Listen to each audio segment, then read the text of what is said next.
இயேசு கிறிஸ்து நாமத்தினாலே என் அன்பின் வாழ்த்துக்கள். நேற்று பார்த்துருந்தோம், நம்ம ஆபிரகாமோட ஊழியக்காரர் ரெபேக்காள் வீட்டுக்கு போகிறாரு.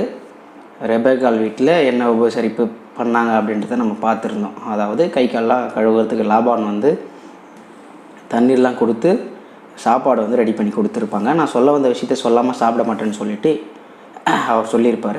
என்ன சொல்லியிருப்பார் அப்படின்றத நம்ம பார்க்கலாம் சரிங்களா. ஆதியாகமம் 24வது அதிகாரம் 34வது வசனம் முதல் சரிங்களா. அப்பொழுது அவன், நான் ஆபிரகாமுடைய ஊழியக்காரன், கர்த்தர் என் எஜமானை மிகவும் ஆசீர்வதித்திருக்கிறார். அவர் சீமானாயிருக்கிறார். கர்த்தர் அவருக்கு ஆடு மாடுகளையும் வெள்ளியையும் பொன்னையையும் வேலைக்காரரையும் வேலைக்காரிகளையும் ஒட்டகங்களையும் கழுதைகளையும் கொடுத்திருக்கிறார். என் எஜமானுடைய மனைவியாக சாரல் முதிர் வயது ஆனபோது என் எஜமானுக்கு ஒரு குமாரனை பெற்றால் அவர் தமக்கு உண்டான யாவையும் அவனுக்கு கொடுத்திருக்கிறார்.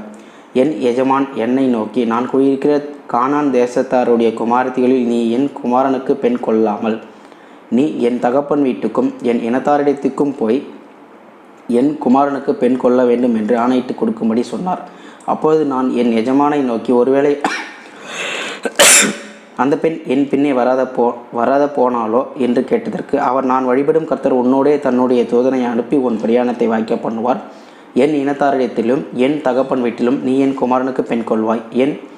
நீ என் இனத்தாரிடத்துக்கு போனால் என் ஆணைக்கு நீங்களாய் இருப்பாய். அவர்கள் உனக்கு பெண் கொடாமற் போனாலும் நீ என் ஆணைக்கு நீங்களாய் இருப்பாய் என்றார். அப்படியே நான் இன்று துறவண்டையிலே என் எஜமானாகிய ஆபிரகாமின் தேவனாகிய கர்த்தரே, என் பிரயாணத்தை நீர் இப்பொழுதும் வாய்க்க பண்ணுவீரானால், இதோ நான் தண்ணீர் துறவண்டையிலே நிற்கிறேன். தண்ணீர் முள்ள வரப்போகிற கன்னிகையை நான் நோக்கி, உன் குடத்தில் இருக்கிற தண்ணீர் கொஞ்சம் எனக்கு குடிக்க தர வேண்டும் என்று கேட்கும்போது,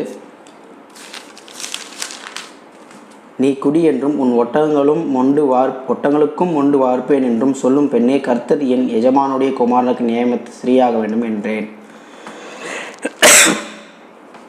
ஊழியக்காரனுக்கு, அதாவது ஆபிரகாமுடைய ஊழியக்காரன் ஆபிரகாமுக்கு கீழ்ப்படிஞ்சு